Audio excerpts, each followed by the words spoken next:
Hey there, I'm Brent McMahon. This is the Greg Bennett Show. Any questions?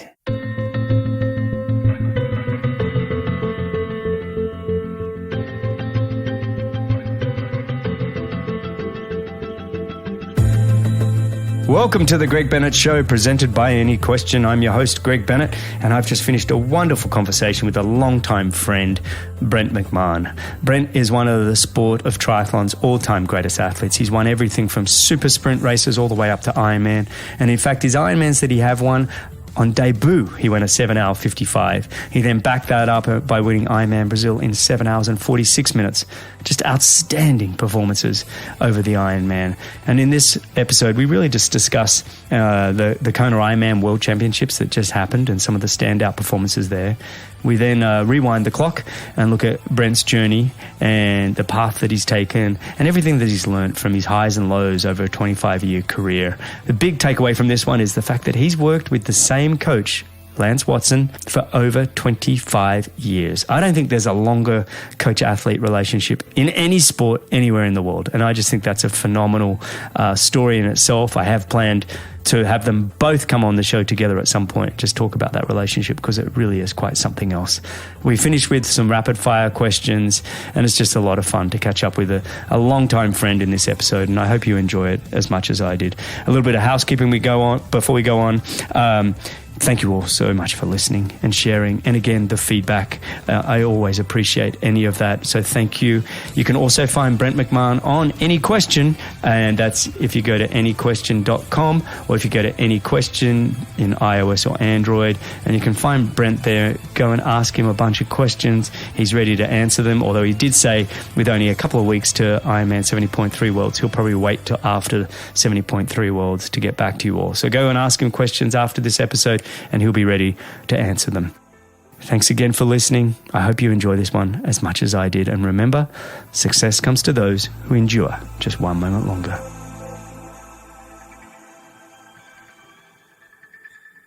All right. Today I am joined by a triathlon legend, a multiple Olympian and 5-time Ironman champion with a personal best Ironman of 7 hours and 46 minutes. He won his debut Ironman in 2014 with a 7 hour 55 at Ironman Arizona. Back this went up with a win in Ironman Brasil in that time that I just mentioned of 7 hours 46, which I believe was a world record at the time, and then wins at Lake Placid, Ironman Canada, and more recently his Ironman win on September 11th in Wisconsin. He has turned up with consistency and intent for over 25 years. He's taken some talent and turned himself into one of the world's greats. He's ticked every box in the sport, from winning ITU World Cups, Xterra off-road events, going to 2 Olympics, to winning Ironman 70.3s and Ironmans all around the world. We've actually lived together on training camps, and we've trained together, and we've raced each other. And he's always had a kind word and just an enormous passion for the sport of triathlon. Just one of the best men I know. It's an absolute privilege and honor to just sit and have a chat with a longtime friend of mine. So welcome, and thanks for joining me on the Greg Bennett Show. Brent McMahon, how are you, mate? I'm great, Ben. Thanks for having me. Looking forward to this chat. Mate, it has been too long, and I'm embarrassed to say I can't believe it's taken this long for the two of us to be sitting together on this show. What's happened? I don't know. Life is busy. You got kids, and I'm all the way up in Canada, so it's a long way away. Well, that's funny, isn't it? That's where we first met, in Victoria, Canada, one of my favorite places in the world to live and to train. Some of the best training grounds, beautiful place in the world, and just wonderful people. You've been there for your whole career, right? Yeah, pretty much. I grew up as a kid. High school was in North Vancouver, but the rest of my life pretty much here in Victoria. Wow. Now listen, mate, did you watch some of the Ironmans this past week? In Ironman World Champs? I caught a little bit of it here and there. Did you really? When I could drag myself, away from the computer, I got some training in. That's kind of more the case. I was so excited to watch Ironman this year, and it's been a while since it's been in Kona. So yeah, and I'm going to be heading back there next year. So I had to do my research. I had to see what went down. Yes, that's right. By winning Wisconsin, you've already ticked the box, and you've booked your ticket already. That's awesome. Yeah, it's a good spot to be in. That's for sure. Yeah. So what did you think was like looking back at the weekend? With the women's race firstly on the Thursday, and then the men on the Saturday. What do you think were some of the standout performances? Well, I think firstly, it was so awesome that the women had their own day. They had the empty course ahead of them.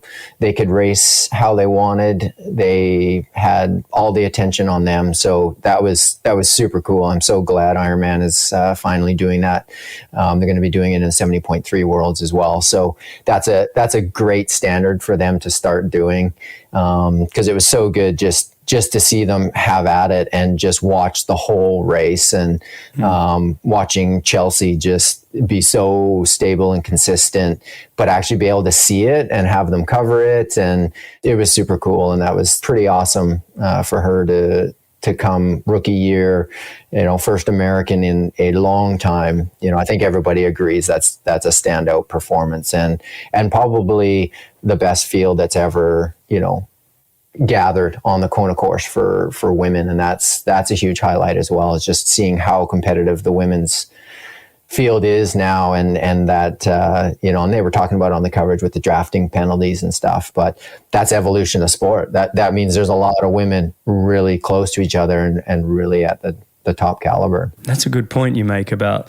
if they're drafting, it means they're actually all really close to each other. And in the past, there was always such big gaps between the women's racing, but it was close, right? I mean, it was, and when you look at Lucy Charles-Barclay in second and Annie Hug in third, the times that they went, I mean, Chelsea Sodaro, 8:33. Ironman Kona debut. Well, I had to go back and check my time from my best Kona there. And I was like, oh man, I don't know if I would have won the women's race, but thankfully I did an 8:30 with a 3:06 marathon. So I just got in ahead of her, but yeah, that was an extraordinarily fast and furious day. And that's what happens when you have a high caliber of competition, is they push each other. And and then on the men's side, just 10 guys under 8 hours in Kona. That's pretty spectacular. What do you put it all down to? I mean, I've been asked this and I've answered it a few times, and I have my thoughts, but what do you put that down to? I mean, 10,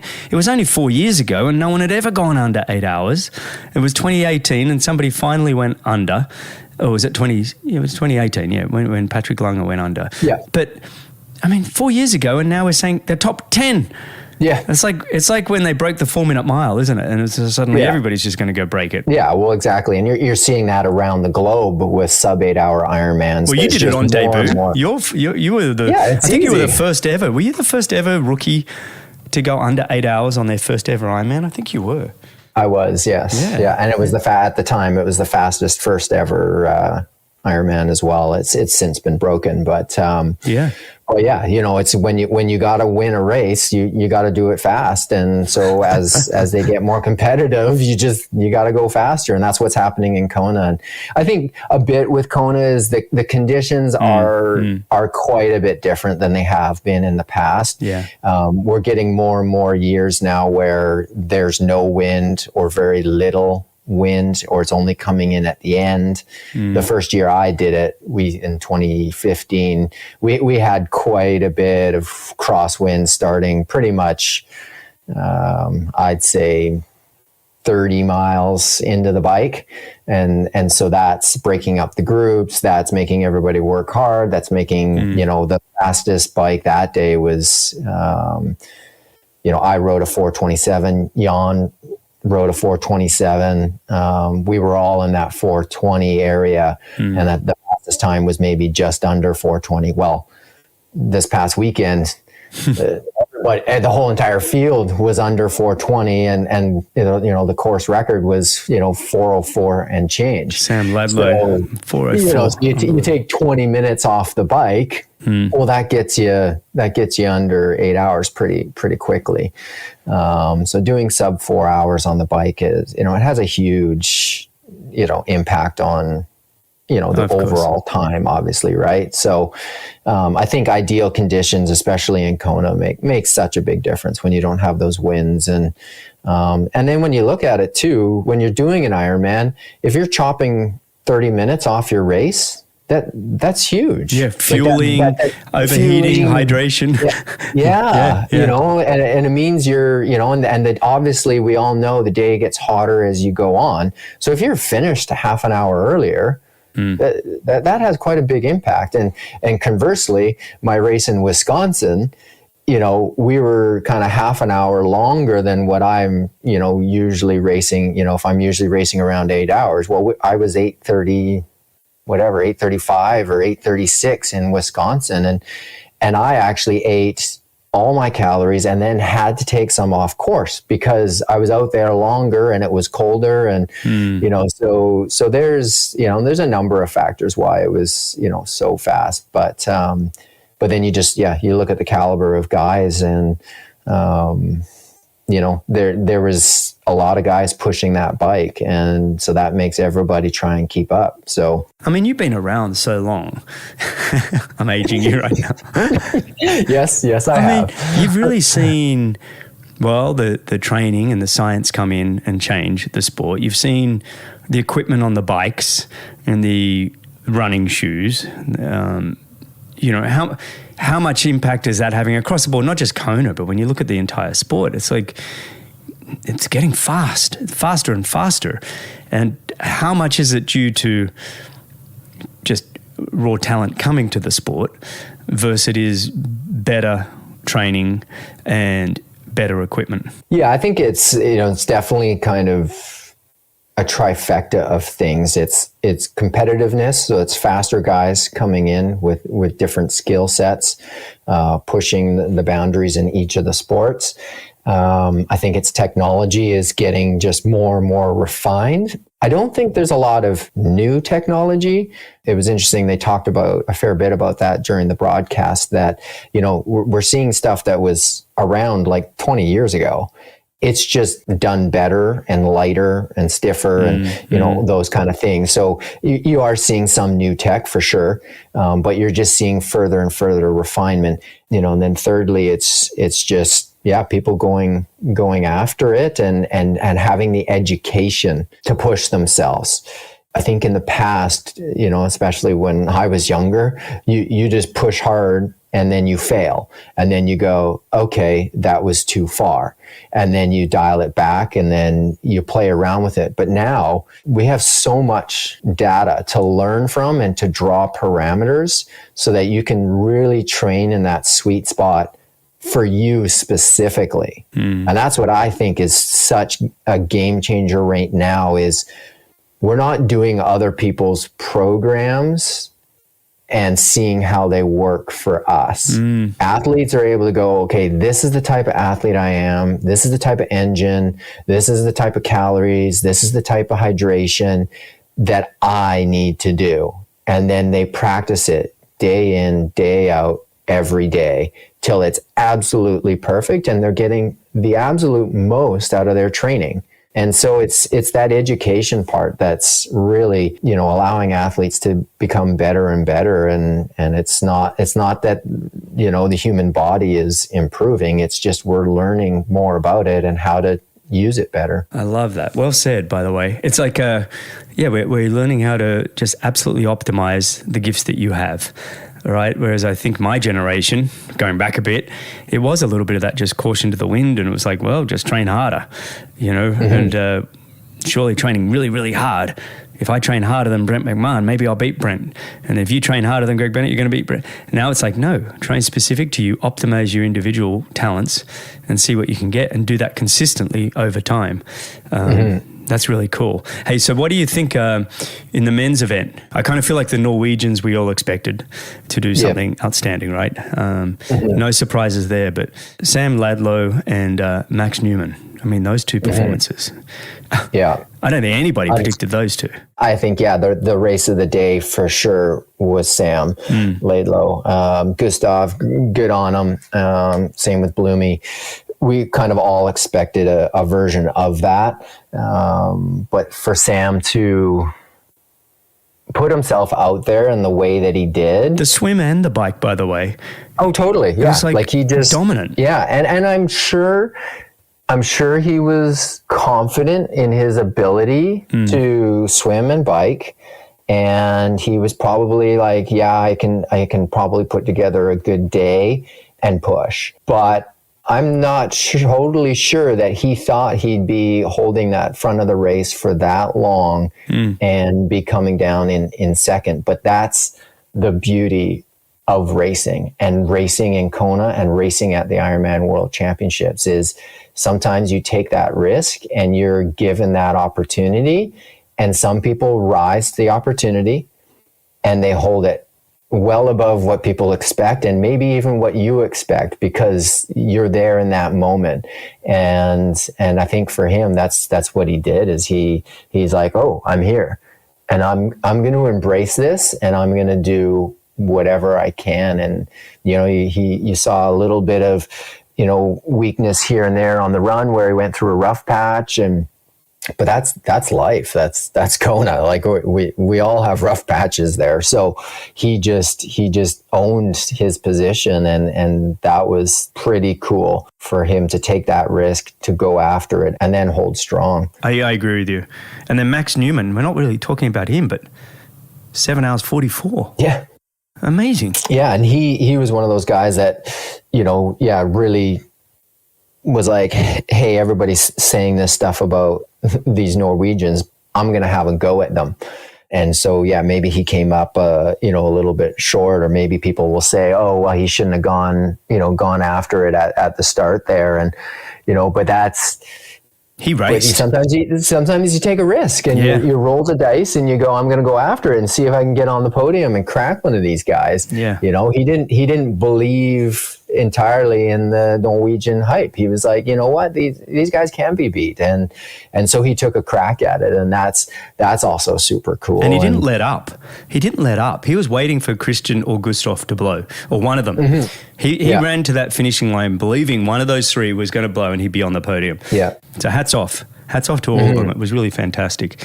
And to see Patrick Langer and Sebastian Kienle both scraping the top 10, that was pretty cool. It was a good all round day. But enough of that race. I want to talk about you. So what I would like to do is rewind the clock. So we're rewinding it now. It's going to take a while. Just kidding. Yeah. You got 25 years? Yeah. So tell us, mate, how did you, find the sport of triathlon? How did you find your passion for the sport? I was the typical bratty kid with way too much energy and just always had to be going. So my parents, in a very wise way, just said, okay, let's put him in as many sports as possible so he can burn that energy off before he comes home and tears the house apart. Oh, that's hilarious. My nickname as a kid was the Tasmanian Devil. So, that's awesome. So that was well earned. Sounds like Sebastian Kienle said a similar story. His parents had to just put him in something to get rid of all that energy. Yeah, because I would literally break things if I was at home for too long. So for me growing up, it was just sport, and when I was younger, it just didn't matter what it was. It was just outside. It was fun. So I mountain biked. We water skied in the summer, snow skied in the winter, rock climbed, just whatever team, club. I played water polo. So long as I was moving and having fun, my parents put me in it. And, so as a kid, I swam, I biked, and I ran. It was just mountain biking. It was just swimming or water polo. It was running on the school track team. It was funny that from a very young age, I just was developing triathlon skills. I also played soccer. So I gained a lot of, agility and stability. Same with mountain biking, a lot of bike handling and skills and stuff like that. And those kind of things would come in later in my career, but they were all honed as a kid when you kind of crash and bounce off rocks and stuff and don't break into pieces. So I was fortunate to have that kind of growing up and parents that supported me doing whatever sport I wanted to do.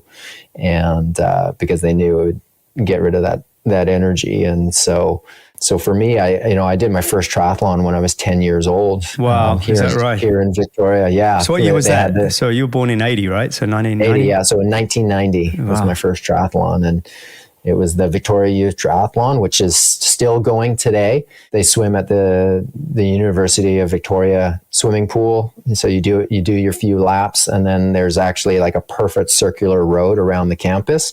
So you just exit the pool, get on Ring Road, as it's called, and you do your laps on Ring Road, and then you hit the parking lot, dump your bike, and then you run around the soccer fields. And so that's kind of how I first learned about triathlon. And at the time I had like 2 knee braces because, my quads were underdeveloped, and really? my knees didn't track properly. And you were in knee braces at 10 years of age. That's an uncomfortable age to be in knee braces too. Were you given a hard time and stuff, or was school okay for you? Well, it was only when I was doing sport, thankfully. I didn't have to wear them all the time, but it was, because I was, running track as a kid, and I was, doing this, and I wanted to keep doing it. So my parents were like, okay, well, let's figure out how you can keep doing it. And so I'd go to the physio and do my exercises, and, they're like, okay, well, if you wear these braces, you'll be able to run and it won't be as sore. And so I was like, okay. And, so I, soldiered through. And then, obviously once you start cycling, well, your quads start to develop. So, it was, as I did the sport more, my problems went away, which was, as a kid, it's kind of nice to, well, I never had teeth braces, but I had knee braces. Oh, that's hilarious. Thankfully, I was able to get rid of them like you do with teeth braces. So, so I was that awkward kid running around in a wet cotton t-shirt doing a triathlon. Love it. But it was fun, and I did it with my buddies, and we had a great time. And so, I just did that kind of one triathlon for a number of years. And then, and then at the age of, I guess 15, I went over to Vancouver and did a triathlon camp. And that's where I met this guy named Lance Watson, who was doing a triathlon camp, and learned a lot, and had some fun, and learned about visualization and performance and training and all those things that it takes to be an athlete, not just a kid doing sport. From there, I was like, hey, I kind of like this triathlon thing, and I can, do more of it. And in BC, we had a provincial series. And so by the age 15, I was doing a few races a year, and we had duathlons and triathlons. And we actually had quite a good elite level racing going on in BC. And so I was able to race some of Canada's best triathletes just at the local races. So basically when I turned 16, I did I guess I was just before I turned 16. I went to my first world championships in Cancun, Mexico. I was at that Worlds 96. Yeah. Was that 96? Yeah. I think, 95 or 96. 95. What was that? 94 was Wellington. I think it was 95, because I think the junior category was, they had 2. They had junior A and junior B, and junior A was like 18, 19, and junior B was 16, 17. And I actually had to get permission, because I was 15 at the time, to go and do it. And you're right, because Cleveland was 96. Sorry, so it was perfect. Yeah, Cancun, that's right. Yeah, so at the age of 15, I was going to my first triathlon world championships. And then obviously, from there, that's, I was kind of like, okay, I'd like to, kind of focus on this triathlon thing, as well as soccer, rock climbing, mountain biking, water polo.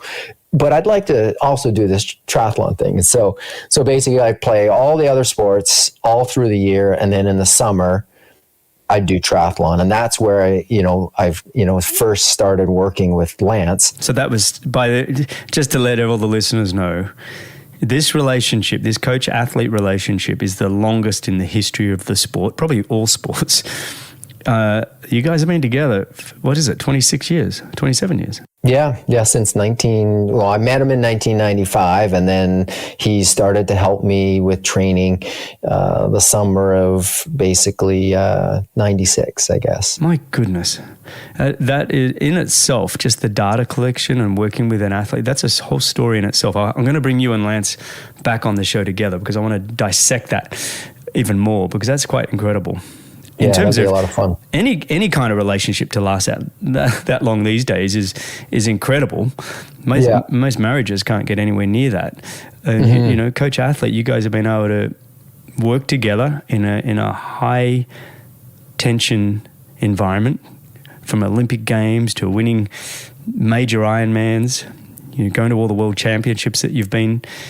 There's a lot there. There's a lot there that I want to unpack. And I don't want to unpack it all on this episode, but I do want to bring you and Lance back together if you'd come back, because I'd love to dissect that even more. That's so cool. Yeah. I know. So go on, mate. Yeah. Sorry, I interrupted you. So you started, 2016, 17. Did you start to realize, you started enjoying the sport, you're having some fun, you've gone to a world championships as a very young 15-year-old.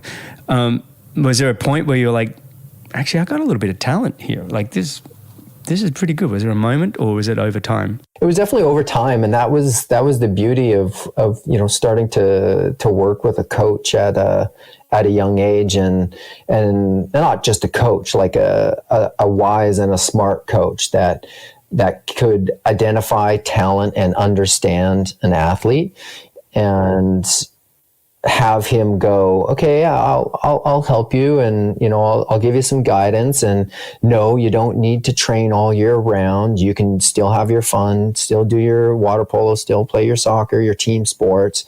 But yeah, if you want to, hone your skills and get a little bit better at triathlon, well then I'll guide you through that, and we'll keep it fun. And you'll go and you'll come train with, some older athletes in the summer and learn from those athletes and learn how to train, and we'll see what happens. And so that's, for me, that was the huge thing that I learned, but it also kept me on the right path in this sport and in sport as a career. Was at a very young age having somebody mentor me and get me on the right path of sport is fun. It's hard work, but it can be enjoyable, and you have to have good people around you. And, I'm still friends with those athletes that Lance coached back in 96. I trained with them for years, and they're still really close friends. And essentially they were all mentors, to this young, 16-year-old kid that was tagging along on rides and continuously blowing up every weekend. They're just like, okay, yeah, sure. We'll give you some tips, and, they'd give me gear and, their old worn out bib shorts and stuff like that. And I learned a lot from the people around me, and really enjoyed it, and really learned what community triathlon provides. That's kind of what inspired me as a young athlete and as a young kid to do sport and enjoy it. And, so as I got older, I started to kind of refine what I did. So instead of playing all the sports, well, then I started to play just soccer, and I kept up with the swimming, and I still ran on the track team. I stopped playing football. I stopped wrestling. I stopped, pole vault, all these other things. I started to go, okay, I got to refine. And that's, again, through guidance of the coach, was if you hone your skills a little bit and you dial back whether it was ADD or not, it was my need to try and do everything started to go, okay, let's stick to stuff that's a little bit more specific towards triathlon. And then obviously that's when I started to see more gains in training, and I started to see better improvements and stuff like that. And then I started to get more committed, and then I took that leap as a kid, and which is every parent's nightmare, is after high school, I don't want to go to university. I want to do sport. It's a very American thing to say. You have to go, or Canadian as well, you're going to go to college. In Australia, It was like, I'm going to go be a professional athlete. Like, okay. All right. If you want, if you don't know what you want to study, go do sport. Fine. You can always study later. But over here, it's like, you better go to college straight out of high school. Yeah. And, my dad being a banker, he's always had that kind of perspective as well, that, you got to find stability, and you got to, have money in the bank, and you got to be, stable with income. And, and so it's like, if you don't have a university degree, you're not going to be able to have a good job. And, and so it was a matter of convincing my parents that, hey, can I at least try it for a year? and just sort of see where I could go, because I was seeing those gains, and I was, making the junior national team. I'd won junior national championships at, triathlon and duathlon multiple years in a row. So it was like, as a young kid and as a young athlete, I was like, I'm only doing this in the summers. I want to try doing this all year round and see how good I can get, how much I can push myself. And, so thankfully they kind of came around, and they're like, okay, you can have a year to give this a go and try it out. My family actually had left North Vancouver, where I was going to high school, and moved back to Victoria. And so, but Lance and the group was in Vancouver. And so I was like, okay, well, if I want to do this, I want to keep training with this group, and I want to keep training with Lance. So I'm going to have to stay here in North Vancouver. And so thankfully, one of my best friends, his family said, okay, well, you know what, you can live in our basement while you give this a go. And so for very cheap rent and great food, I was able to live with my best friend and his family. And, and that was kind of, as a professional athlete, and I'm doing air quotes here. Yeah. That was my first kind of step. You're getting by. Yeah. This is the life I want. I got to figure out how to make it work. Yeah. And so, you find people that see your drive and your passion, and they want to support it. And so the Savages were like, okay, yeah, Brent, we're happy to support you, and we're happy to have you in our home. And I worked at a bike shop at the same time, as well as a coffee shop. So as a triathlete, you couldn't think of two better jobs to have, So I knew how to make good coffee, and I know how to fix my bike. So that's great. I love that. I love that. I love all of that, because it's like, I think there's a lot of listeners here and a lot of young kids that are aspiring professionals, and it always sounds so romantic when you're sitting there and you're going 7 hours 46 and winning Ironman Brasil, or going to the Olympics multiple times and all this. And it's like this early journey when you're sleeping in basements, and you're working 2 part-time jobs, you're doing everything you can to scrounge, you're having these long conversations with your parents to say, look, just give me a chance. I've found a passion. I've found something that gives me purpose in life. You got to allow me to follow this with conviction. And I think there's a lot to unpack there, and it's really great lessons, though, for anybody that's kind of going, yeah, I want to give this thing a go. Well, understand that it's a journey, and it's quite a process, right? Mm-hmm. I mean... Yeah, and there's a lot of sacrifices that you have to make to choose that journey, or choose that path. And that's why, it's worth trying. But then you also, if it's your path and it's your journey you want to be on, well, then you have to be willing to make sacrifices to follow that path. And there's definitely downsides to, living in your friend's basement and riding to work in North Van, where it like snows and rains at the same time. And, it's, there was definitely hard days there, but that's where I wanted to be, and that's what I wanted to do. And so you do those things, and those things ultimately are what made me a better, smarter, stronger. Oh, they harden you up, mate. They harden you up mentally, physically, emotionally. These things are what, you want to become great. You want to become successful. You better make sure you've gone through some difficult times and weathered the storm. Because that's what's going to separate the average, to the great, is really to be able to go, I've ridden my bike at 5 a.m. to go to the swimming, and then go on to work at a coffee shop afterwards, and it's been freezing cold outside, and all of that is what made you who you are today. I love that. That's so cool. And so, you're doing that. And I want to add one part. You said, Lance, wanted to make sure that sport was fun. And it made me smile because, when I first came over to join your squad in 2000, I was coming off, I'd had 4 years with my coach, Brett Sutton, at the time, and it had been all hard work. And we trained really hard, really hard. And I was tired. I was almost done with the sport. I'd been left off the Australian Olympic team, a whole lot of other garbage going on. But basically, I remember swimming with you guys in my first swim at the Commonwealth pool in Vic there. And I remember coming up to the end, and Lance was taking our times or something. And we'd finished a set, maybe it was 10 100s or something. And everyone was laughing and telling jokes and having a good time. And I was like, I haven't laughed in a pool in 4 years. Like it had felt so remote to me that you could actually be having fun doing the work that needed to be done. So that was, sorry to bring it back to me, but it was a real moment in my life, which I've often reflect back to and going, I needed the joy to come back into the sport, and you and Lance and that squad that you had in Victoria, it was what I needed at the time, and it actually refueled me, and I found my passion again for the sport, and away I went. So that point of having community and fun, you guys have there's had that. There's that saying, misery loves company. Yes.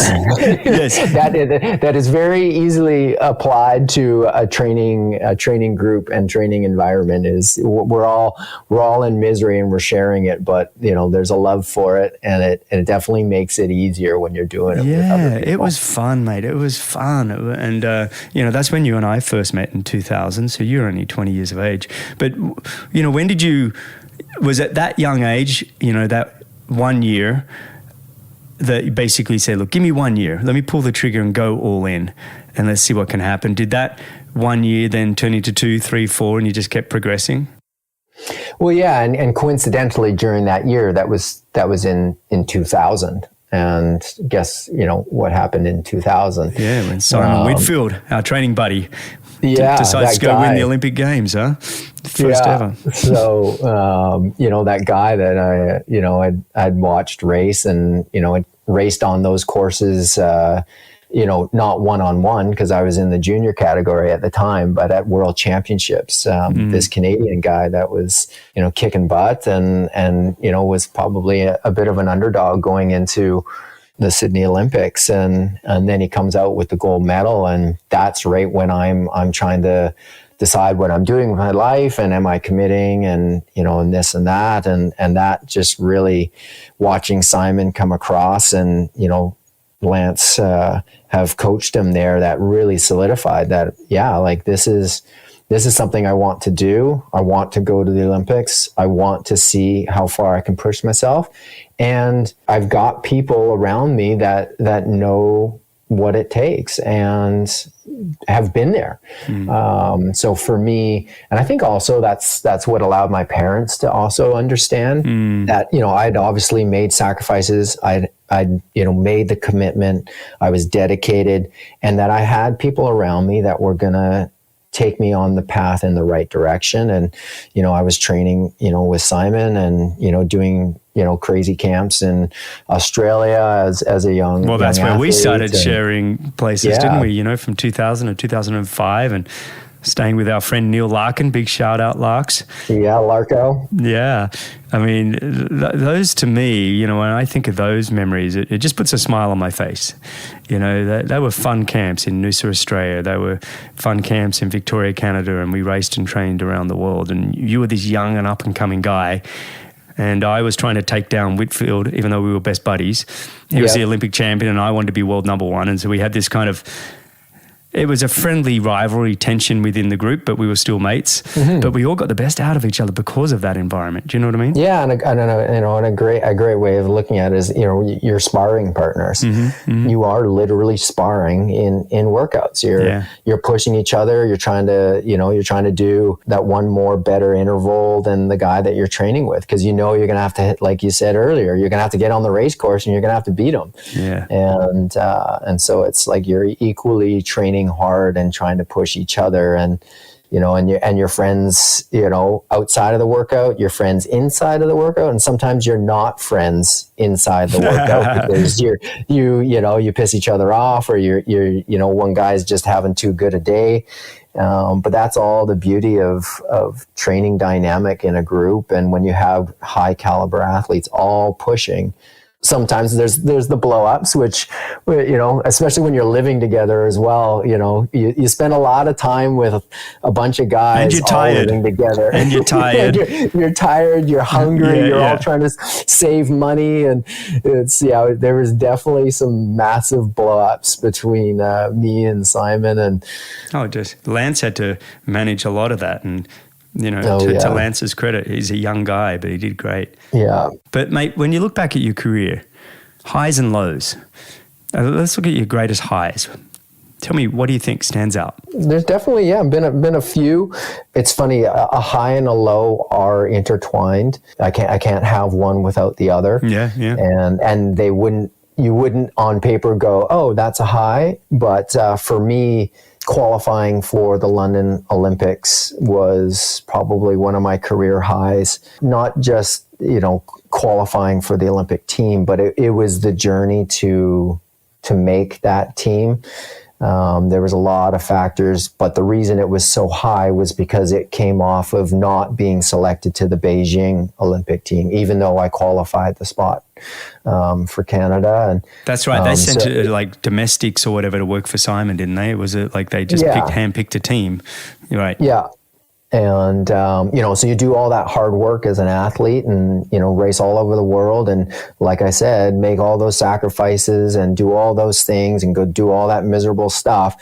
And you get your country a spot and you get very close, but then you don't get selected. And that's the brutal thing with the Olympics too. And this is when you're not selected, well, it's another 4 years to the next Olympics. Yeah. It's not like, okay, I'll go to the world champs next year. Okay, I didn't make the world champs team. It's like, no, it's 4 years. It's like, and it's 4 years, and your destiny was chosen often by a selection committee of people that actually don't have much of a clue about what they're doing. No. They haven't lived the previous 4 years. They haven't any clue of all the racing and all the things that have gone about. They kind of go, well, let's just put this team together. Yeah. And I don't know. I've been through several of them, and I must admit, I feel for every athlete that's ever been somewhat of a favorite and should have been on the team, and then selectors go, yeah, no, we're going to do this. Like, really? Mm-hmm. Yeah, sorry to interrupt. My little venting. No, it's that. And the reality is too, and as I've aged and I've gone through, 3 or 4 Olympic cycles, you also understand there is no perfect. Oh, no, I know. Absolutely. Process. Like, because every federation complains, every athlete complains about their federation and, oh, they did this and they've done that and blah. There are some epically bad ones. But that's just the reality of Olympic sport is, and again, across all sports. I was on a plane a couple of years ago with the women's 8 rowing team who crushed everybody and got the gold medal. They were complaining about their federation. So even those countries and those sports that are winning and nailing it, they still don't have it figured out. So you do realize that, but it doesn't take the sting out of it. Still not hurts a bit, doesn't selected. it? It takes time. It takes time for it to mend, and then you're like, okay, it's fine. It's fine. I've had a good run. It's okay. Yeah. It's okay. Yeah. So, okay, the high of making it 2012 after the disappointment of 2008, and huge kudos for that. What other highs have you got? I mentioned them all in your introduction, but is there anything else that was like, you won 5 Ironmans. Was there one of those that was like, wow, that's a moment? Winning each of my Ironmans were separately and uniquely awesome, because again, winning an Ironman is not easy. It takes a lot of time. It takes a lot of enduring to get there, to get prepared, and then to execute an Ironman and get the win is very challenging. And so it's it's not like an Olympics, but it's a big process to prepare and be ready. So you go through a journey essentially for each Ironman that you do, and so each one is pretty special because you've overcome something, or you've had an injury, or this or that, or the competition, how it played out. For me, obviously, my fastest Ironman, which was in Brazil at the regional championship event, was definitely one of the highlights of my career. Obviously, yes, I won. That's part of it, but it was also one of those races which, as an athlete, you always dream of, where everything clicks, everything so works. Rare. It's so rare. Oh my God. And you and I, we've done hundreds of races. I said this to a guy this morning at the gym.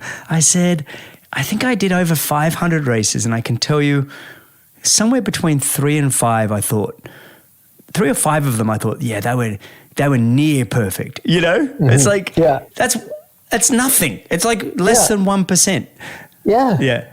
I love it. And it's, and so that's when you hit one of those, that it hits your heart, it hits your soul, it hits everything. Yeah. And you just go, wow, like that was an exceptional day and such an experience too. Like it's, and then you reflect on your body and just how you were capable of doing it. And, and that's the thing with Ironman. And obviously I've won races from super sprint all the way to Ironman now.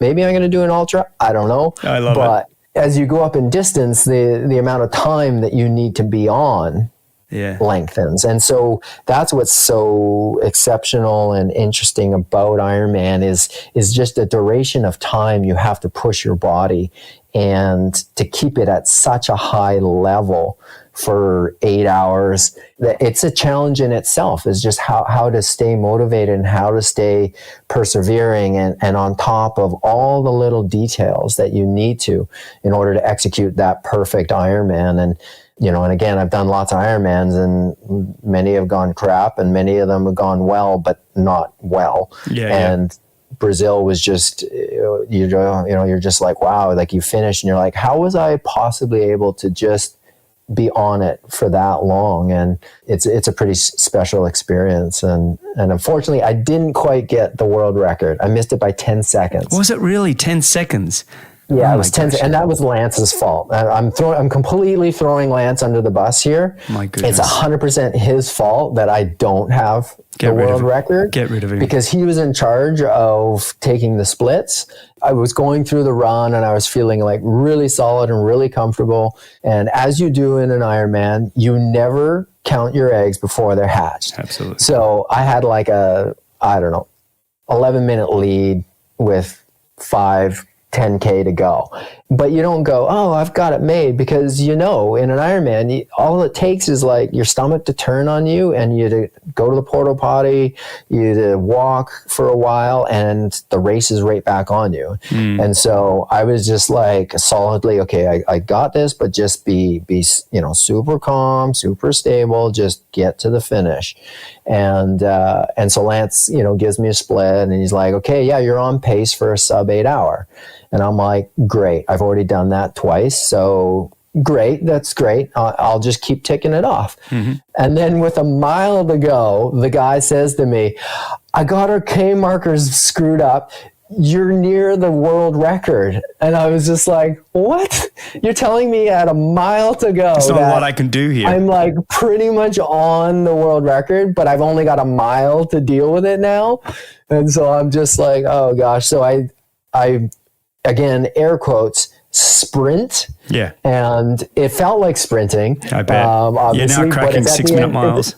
Yeah, it's like going from like a 3:45K to like a 3:40K pace. Because that's all I had. But I was literally I was running as hard as I could for the last mile. And I was just like, people were cheering and wanting to high five. And I was just like, I gotta enjoy it at all. I was just like, I got to make this time. And sure enough, come across the finish line and I'm just like smashed. And then later on, it was like, oh, you were so close. You missed it by 10 seconds. Oh, well, I gave it to you. See, history, we can rewrite the history books. Yeah. There you go. In my introduction, I think I gave it to you. So there you go. Yeah, there you go. I'll take it. I love that you got to have that race. I've known you a long time and you've won a lot of racing, but to have that kind of a race, that kind of a performance where the whole world went, okay, Brent McMahon, his Arizona wasn't a fluke. It's like, this was a stamp of approval. Like, whoa, this guy is legit. It was really a performance. I remember it just going, man, Brent has really found himself. And I thought that was just a really cool moment in your career. You mentioned missing the 2008 Olympics. In terms of lows, have there been some lows that have stood out, and have there been some massive learnings from those? Yeah, I think like all athletes, there's the injuries. That those are obviously most often the cause of the lows. Thankfully, I've had my injuries, and plenty of them over the years, but my injuries have always typically been more sort of overuse tendinopathy type injuries. I've never been one. Again, this is going back to what I was saying as a kid, and learning skills of how to fall and crash, and I've not been a breaking person. I don't typically fall and break an arm or a collarbone, and thankfully, knock on wood, I've never broken my collarbone like many triathletes have. I've never gotten stress fractures. My injuries have always been kind of things that just nagging, and then they're just so hard to get rid of, when it's a tendinitis or something like that. And I've gone through cycles and cycles and cycles of, and the downside of a tendinopathy is you can keep training. So you're like, it's not so bad, I can keep going, and you kind of work around it, but then inevitably it just keeps on lasting longer and longer. And so for me, that was the big thing post Beijing, and the disappointment of not being selected to Beijing was, okay, I looked at my crew, Lance, my partner, Carolyn, my family, all those people that make that sacrifice with you to go through an Olympic cycle.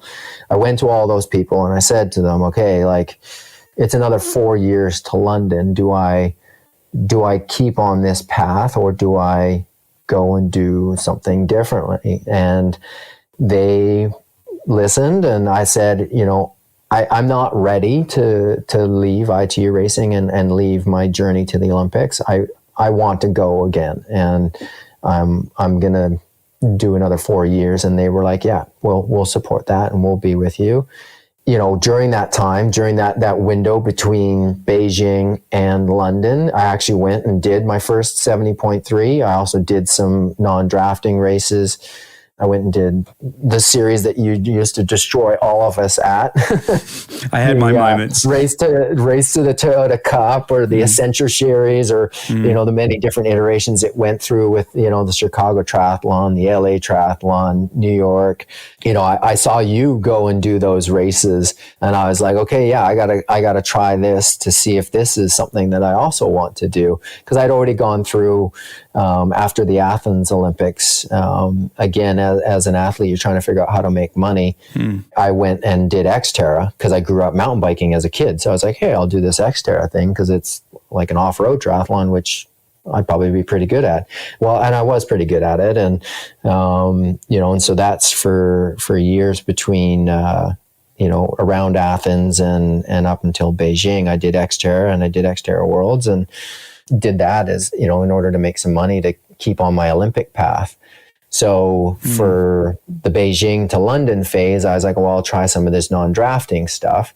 And again, learned that I was pretty good at it. And so that was added into that decision of, well, do I go to London, or do I do this other thing that it appears I'm quite good at? Because in 2009, I went and did 70.3 New Orleans, and I won it. I had a Chris Lieto and Chris McCormick and like a really good field. And I was like, oh, I could do this long distance stuff and be really good at it, and just carry on.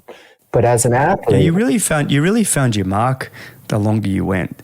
Like, you did very well in the short too, by the way. But so you added that to 70.3, and then it was like, and then Ironman was like, whoa, he's really found his mark. Like, he didn't slow down at all. Yeah. And I think that's, it's funny, I've done, corporate talks and stuff like that. And you have your career, right? And you have whether it's a university degree and you're a lawyer, or you're a doctor, or you're an engineer. So that's your path. But then it's your journey is finding what you're exceptionally good at. And for me, I was good at a lot of things, but then throughout my career, in the career path that I chose, I was slowly finding my expertise. And yeah, ITU, I was very good at, but I wasn't exceptional. I wasn't ever going to win the gold medal, but I was always going to be in the thick of it. But then as I tried these other disciplines, whether it was Xterra, well, I got on the podium at Xterra World Championships twice. So I was pretty good at that. And then I did 70.3s and I won 70.3s. And then it was like, okay, let's try this Ironman thing. And well, yeah, then I was really good at that. And you have your career path, but it's about finding your passion and it's about finding what you're really good at. Because once you find that, it's much easier to stay motivated and to make those sacrifices and to do those hard days. Like you, I've raced for a long time. I've been racing for over 25 years. And the only reason I'm doing it is because I enjoy it and because I love this career path that I'm on. And, so anybody that's out there that loves their job, they're going to keep doing it, right? You hear of people that, get their degree in engineering and they work as an engineer and then they leave it because they're like, that isn't actually my career path or my passion. And for me, I was just so fortunate that I found my career passion at a young age and was able to keep doing it. That was well said, mate. I love all that because it is about having a path, but then it becoming a journey of passion and keeping that passion alive and, extending yourself into different areas. I think it's really well said.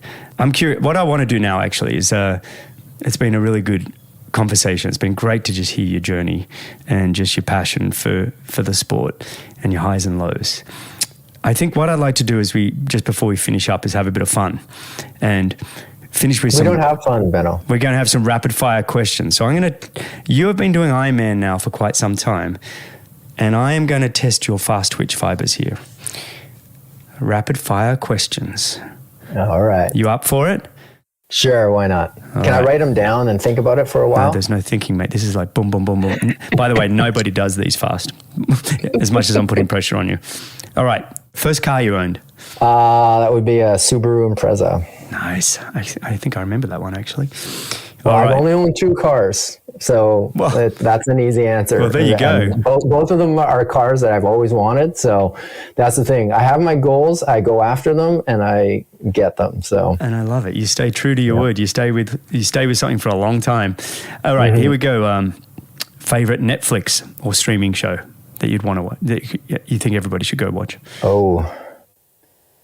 Does it have to be on Netflix? No. Any of those streaming. Currently, it's crazy. Well, currently we're watching Alone. And it's a very, initially I was like, I don't know about this, but it's a very interesting perspective on humanity, and as an athlete, it's very interesting. Basically, the premise of the show is they drop off 10 people in the middle of nowhere. It just so happens that it's actually the north of Vancouver Island. So we actually know the terrain that they're in. But they drop these people off with 10 items that they're allowed to select in essentially the middle of the bush, all by themselves. And the person that lasts the longest wins $500,000. And that's it. That's the show. They're given cameras to like self video and document their living by themselves. How long has it been going? How long's the longest so far? Well, there's actually, I think there's 8 seasons now. Wouldn't it go for years? You got to watch it. Imagine putting Simon Whitfield there. Well, he'd be happy Simon to be there for 50 years. Still there. That's what you think. That's what's so great about the show is you're like, oh, come on, that's easy. I could do that. And then I couldn't do it. I know people like Simon Whitfield could. He wants to escape and be on his own and lives in remote part of the world. I know, but that's the humanity part of it is, you and I think that. And like, I've all throughout the show, I thought like, oh, Simon would love this. Or you see these people, and these are just regular people, and you go, oh yeah, they're going to thrive here. And then within like 6 days, they're like, I'm out. Wow. I got to go to my coffee shop. I got to hang out with my friends. I cannot do this. Mate, I would take 7 days I'd take that now just to have a little break. Yeah, that's what's so intriguing about it. And as athletes, especially in endurance athletes, where you're pushing your body and pushing your limits. It's an interesting view of just regular people pushing their bodies to a limit that they've never done before. All right, we'll go check it out. Alone. Yeah. Alone, yeah. Next question. Kona Ironman or Olympic gold? Well, I guess it depends on when you ask me, but obviously, right now, Kona right now. You know, a decade ago might have been Olympic gold, but they're just so different, and I would take either. Yeah, both nice to haves. Yeah, either or. Should a vegetarian eat animal crackers? Absolutely. All right. Absolutely. It's a very safe thing to do. How many episodes of The Greg Bennett Show have you listened to? Tell the truth. You can say none. All the way through. All the way through. It's like reading books, right? I can only go so far. And I'm always 2 times the speed in everything. My Audible books, I listen to it 3 times the speed most of the time. Oh, wow. There you go. That's I get through a book every few days just going 3 times the speed. I think I'm at 5. Nice. And, wow, that's more. And 5 more than I thought. You know what was the best one? It was a pissing miserable day, and I put on the one with you and Simon, and I rode out the Goose, which is like a trestle trail path. I rode out in the rain for an hour and a half and rode back. And I listened to that podcast, and it was like the 3 of us were sitting on a couch by a fire, just shooting the shit. That's awesome. From years back. And let's do that. Let's actually do an episode. That was one of my favorite rides. Let's do an episode with you, me and Simon. That would be awesome. Let's do that. Okay, it's on my guide. So thanks for bringing that one up. I'm all about getting a few guys on and having a chat. So that one sounds fantastic. All right, best training location in the world. If I had to pick one, I would probably say Noosa. Really? Noosa? Over Maui? Yeah. Victoria's awesome. Maui's awesome. But I don't know. Noosa's got the sort of, it's got the everything. It's got the great pool. It's got the open water. It's got the great riding. And then Noosa's just such a cool place to hang out. It is, isn't it? It's also warm and sunny and nice, and it's not home. Like, I'm spoiled because I'm in Victoria, right? So a lot of people would say Victoria is amazing, but you know, I live here. I can't be where you live. No. But yeah, I love Maui. Maui's great too. They're pretty cool locations when you talk about it. I mean, you know, when we think about being professional athletes and everything you get, I mean, just to be able to name those places and be their home for like training camps, it's pretty cool. Yeah. I've lived here. I've lived there, you know, Victoria, Maui, and Noosa, they're tough places to be. Yeah. Okay. Best decade of music, an important one here. Oh, well, that would definitely be the 90s. The 90s, when I grew up, yeah. All right. It's funny. Again, this is, Carolyn gives me crap all the time. In my truck, I have a box full of CDs from the 90s, and I still rapid fire them into my CD player in my truck. I'm so glad my truck has a CD player, because I love the music that I grew up listening to, and it's still awesome. Nirvana and Rage Against the Machine, all that stuff. Oh yeah, even Oasis and The Verve, and just some really cool music. No, it's a good era. I like that. All right, best movie of all time. Oh, again, see, this you have become a very slow twitch person. Do you realize? This is my weaknesses. No, my weakness is my memory. That's what I mean. That's part of it. I just like, I could pick one out, but I can't even remember the name of it. No, that's hilarious. Yeah. That's all right. You can tell me in the show notes. All right, mate. Well, what's next for you? Let's wrap up here. It's been really great to chat. Yeah. Well, up next is the 70.3 World Championships in St. George. Of course. Yes. Awesome. Yeah, we're a little less than 3 weeks out, and that's one of my favorite races of all time is that race. You've won St. George, right? I have. Yeah. You've such an amazing city and course. So, yeah, very excited. Go crush it, buddy. Go crush it. I'm excited for you. Well, mate, it really has been just fun to catch up. I'm excited about 2 more episodes in the future with you. One with you and Lance. And then, or maybe we all do it together, or even bring Simon in, although Simon will confiscate the whole conversation. And then we could do one with you, me and Simon. But Brent, honestly, thanks for coming on and just sharing your journey, mate. It's been really cool. Awesome. Thanks very much for having me. All right. Well, and listeners, you can follow up with Brent on anyquestion.com. He's over there. You can ask him questions. He'll answer them in due course. And you can also find the show notes and timestamps and everything else at bennettendurance.com/media. Thanks a lot for listening. If you enjoyed the show, your support would truly be appreciated. You can visit the Patreon page, or you can subscribe with your podcast app of choice. Don't miss the next episode, so subscribe and be notified. For show notes, if you want to know more, please visit bennettendurance.com. I'm Phil Liggett, and on behalf of Greg Bennett, here's to the next time, and I hope you will join Greg again very soon.